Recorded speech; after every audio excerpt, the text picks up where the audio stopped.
Wow. Man, I just can't be any more proud of a group of young men than I am right now. This team, just their toughness and grit and fight, just has been unbelievable. Just the way they play from start to finish. We challenged them about starting fast and finishing strong, and man, that's exactly what we did. And to be able to, finish the game like that in 4-minute mode and run the football, and they knew that they had to stop the run, and they were not able to do that. That's just a great statement towards our offensive line, man. Hats off to Coach Hiller, offensive line, the whole group, Michael Penix, the whole offense, Nick Sheridan, calling plays, getting the team ready, defense creating just game-changing takeaways again, and playing awesome. Been a little bit sometimes, you have some throws, but they got talented players as well.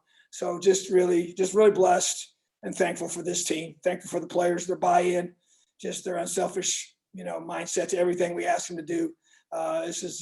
They've been through a lot. It's been tough, and I knew our schedule was going to be, difficult. We got ranked, I think, the second hardest schedule in the Big Ten, or the hard based on which one is that we knew it was a grinder, but guys, just taking one at a time, which is all you can do. So just proud of our guys, and we put all our energy into this game, just trying to get a little bit better every single week. And I thought we improved this week, and our performance today was a reflection of that. So just proud of this team, very blessed and thankful to be the head coach of the Hoosiers. Questions? All right, Zach, and then John Blau. And Tom, you talked about some of it there, but I guess just have you seen the growth in your team's ability to respond? I know you talked about those kinds of drives, closing out games, drives that were methodical, drives that killed time when you needed to. You also had a couple tough reviews in the fourth quarter that went against you, and you come out of those with a touchdown and an interception on those two drives. Just where does this team get its ability, I guess, to respond in those sort of clutch situations, maybe in a way that it wasn't, when you first got here? Yeah, it's mental toughness. It's the weight room. It's our strength staff. It's the way we practice. I thought we had the most physical practice I've ever been a part of on Wednesday this week. And, we came, the week was a different schedule because of having nothing on Tuesday with our team. So we practiced the Monday night in the evening, which is different. And then had the day off. And I thought I sensed it during the meetings. We were kind of just flat from being off. And man, I went on a rampage, and I wanted to be physical regardless, but it was, they responded, and that's what I told them just in the locker room. They responded to everything I challenged them to do. And it was a mean, nasty physical practice from start to finish. And guys just, actually got somebody hurt during that practice, but I just knew we had to have that mindset in this game. We had to elevate our, just the attention to details, the physicality, the way. So just, it's everything we do. And at the end of the day, this is a very gritty football team that's got a ton of toughness and a ton of fight to them, and they believe. And that's an awesome thing to see. So I think you're just seeing that in this team. And, we believe that we had to prove it, but we believe we were a better football team. I didn't care if anybody else agreed with me or not, and that's not the point. But this team believed, and they went out and proved it today and how we played. All right, John Blau, and then Matt Weaver. Devon Matthews, when he got that pick, it seemed like you sprinted about 20 yards or something like that and jumped up and basically tackled him. I mean, what was going through your mind at that point in time? I mean, why were you just so hyped up at that moment? Well, I knew that was the dagger. I knew that was it. I really believed that, the way our offense was playing, that was the final thing that we had to do to secure the win. And so I just took off. Sometimes I don't really think much in those situations. That's why I got this cut on my cheek. So unfortunately, his helmet hit my cheekbone. I don't think he broke it, but it doesn't feel very good right now. But bottom line is I don't really care. So I just love this team. And these guys, they work so hard. And everybody's doubted us and said this and that. And it's just so neat to see them be able to be rewarded for believing in us, for coming here. Some of these guys came here, could have gone a lot of places in the recruiting process, but they believed what I was telling them, what our staff was telling them. And we're basically doing the very thing that we said we could do, even though we hadn't done it yet. And so Devon Matthews is one of those guys. He was a guy we had to recruit really hard to get him here from the state of Florida, very gifted athlete. And he believed in us. And a whole bunch of guys in that locker room in that same situation. So, it was just a game changer. You intercept the ball like that, and that's how you win games. You make those kind of plays. So that kind of was my reaction. I was a little concerned. I've actually got some personal fouls in the past in my younger days when I've done that, and we fell down on the field. And so I was close enough to the sideline. I felt pretty good that I wasn't going to get the penalty. So I went ahead and dove on him. All right, Matt Weaver and Bob Kravitz. Hey, Coach, congrats. Thanks so much. I appreciate it. Talk a little bit more about your defense. Up front, you guys really whipped them. They didn't do anything running the ball. They had a little part in the third quarter where they got some stuff going, but overall, your defense, from my standpoint, looked like they tackled well, got the takeaways, you got some sacks and tackles for losses. Just how pleased are you with the way this defense is playing this season? Very pleased, but it's what I envisioned, it's what I expected. We talked about this year about being a top 10 defense, not just being top 25.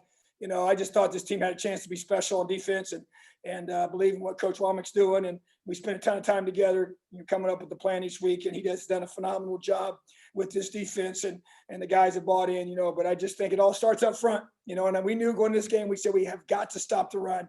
And we felt like that's what they're going to try to establish. I thought the running backs are extremely talented, which they are. And so, but we eliminated the run from their game. And then at that point, we started just focusing on defending the pass, but it's a talented group of guys. And I still think we got a lot more in us to keep growing and getting better.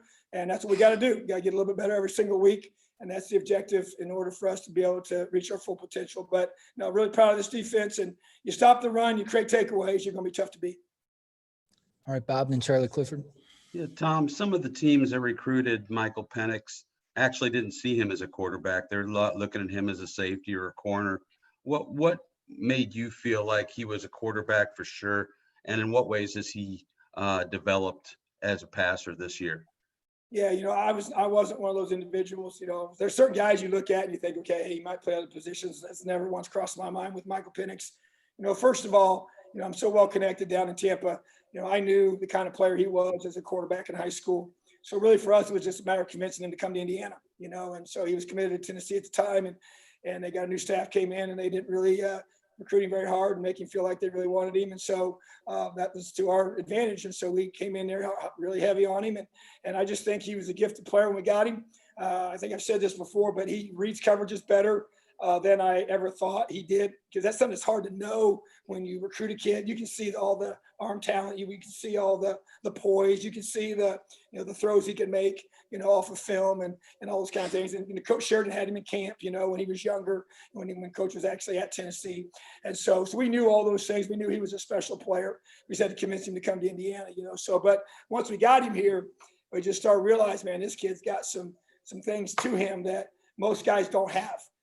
As far as how quickly you can decipher a coverage, and then his natural talent takes over, the quick release, the arm strength, all those things, the accuracy. And I've learned that from Coach Dullahan. He's one of my mentors in this profession, and how you evaluate quarterbacks, and accuracy is the number one thing that he always taught me to look for in a quarterback. And that's what Michael had in high school, and that's usually what's going to carry with him. So Coach Dullahan was right once again.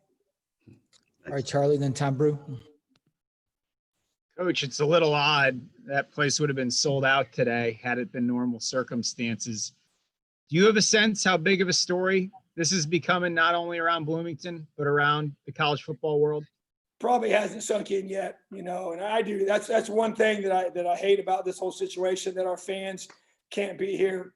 They would have tore down both goalposts and would have been mayhem on the field, and would have been able to celebrate with them. They're a huge part of this. And so I hate that they're not able to physically be here with us, but the fact that they get celebrated, by watching it on television and out in the streets and throughout all Bloomington is awesome. But yeah, it's like I said, I told the guys when I was on the TV a few minutes ago, I was a senior in high school the last time we beat Michigan, and I'm 50 years old now. So that wasn't yesterday. That was several years ago. So it's been a long, long time, and we've only beaten them once in the last 53 years, now twice. And so this is something that's been a long time coming.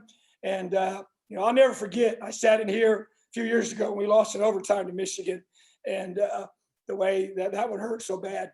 And, but man, I was determined that we were going to finally get these guys, and just perseverance, grit. That's what it is from everybody in this program. All right, Tom, then Jeff Rabdowns. Tom, that game plan offensively in the first half, you threw the ball a whole bunch. Was that the process of what was going on today, or was that the game plan all week long that you thought those opportunities would be there? And if you could also touch on the job that Nick did today, because I thought it was tremendous. Well, first of all, I think Nick Sherrod did a phenomenal job. Just so proud of him. I picked him for a reason, but I will say this, you make that decision for a guy that's never called plays before. And, there's no question. It's a little bit of faith you're putting in him that it's not been founded because he's not physically done it before. But I believed in him, and I believe that he had the talent and the skill set and the leadership qualities to lead that side of the football. And he's proved it. Today, I think was a tremendous, accomplishment for him to be able to do it against a very difficult front. They created a lot of issues, but yeah, we felt like we had to throw the football to set up the run game. That was the plan going into this thing. And that's how it played itself out. But I tell you what, we ran the ball well, and we ran the ball when we had to run the football, which to me, that's balance. Just run it when you need to, get the tough yards when you need to get them, close games out when you need to close them out, get those touchdown runs in the tight red zone. And I just thought Nick and the whole offensive staff would give them tremendous credit for the job that they did this week against a very tough defense. All right, Rabbi, and then we'll wrap with Jim Coyle. Hey, Coach, just wanted to get your thoughts on how good was Penix today, in particular in the first half, considering what's at stake, considering Michigan's rank, their defense traditionally is good. Just how good was Michael Penix? I thought he was excellent. I just think he's a great football player. And that's the thing, I believed in this kid since he came here. And, obviously last year, tough competition, and he won that battle and then got injured. And I think the world of Peyton Ramsey. He's one of my all-time favorites, and just two great quarterbacks last year that both played. But Michael's just got something special about him. His arm talent is unique, and he didn't get sacked, but part of that is him getting the ball out quick and seeing things fast and knowing where to take the football. But he just he made quick reads against a complicated situation and throwing different things at him, both up front, trying to get all the protections right, and then also, in the different coverages they were throwing at us, so they didn't just play man all the time like they've done a lot in the past. So, and he was able to get the ball to the guys that were open, and then the guys caught it. I thought our guys caught the ball extremely well today for him, and that's a big deal. The only drop I remember was maybe the Hendershot drop up the sideline, but we got a big play from Freifel the very next play. So, but bottom line is Penix is a special player, and to me, you got to have a great defense, and you got to have a special quarterback to do great things at this high of a level. And, the offensive line is coming together, and this team is just growing every single week. All right, Jim Coyle, last one. Coach, you've talked about the enormity of this situation. And I can, sitting from the seat in the press box here, I can see Rice sat in the stands in 1987. But I remember the feeling then was one of hope and maybe and this and that. Today, there was no doubt. There was complete confidence from this team from the start to finish. Talk about the difference that this team has to have that mental attitude to play these kind of games. Well, we really kind of shifted our approach, with how we talked to our guys this week. Just because, we're, I don't ever talk about being ranked 13th, but I just talk about us being in a position of expectation. This is where we expect it to be, and how you're going to handle it. When you're, ranked higher than Michigan for the first time in a long time. Maybe I think it was even since the last time we beat them. So just how do you handle that? How do you handle it? And now it's going to be the same thing, So even today, nobody thought we could win this game. It didn't seem like, so except for us. But and talk about it in the national media.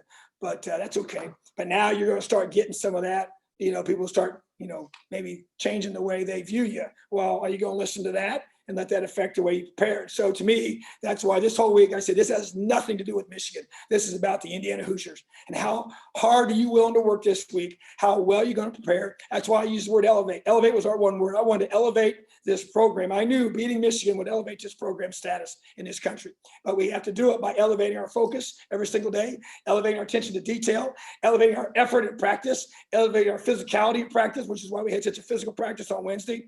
And to me, that's what had to happen. And our guys responded. And that's what I told them in the locker room. Every time we throw something at them, a challenge at them, they respond. So to me, it was about elevating all those little things. And that's all we talked about all week. It wasn't about Michigan. It was about us elevating our preparation, which in turn I felt would help elevate our performance on game day. Thanks, Coach. Congrats. All right, thanks, Tom. Appreciate you guys. Have an awesome day. Elio. Thanks, Coach.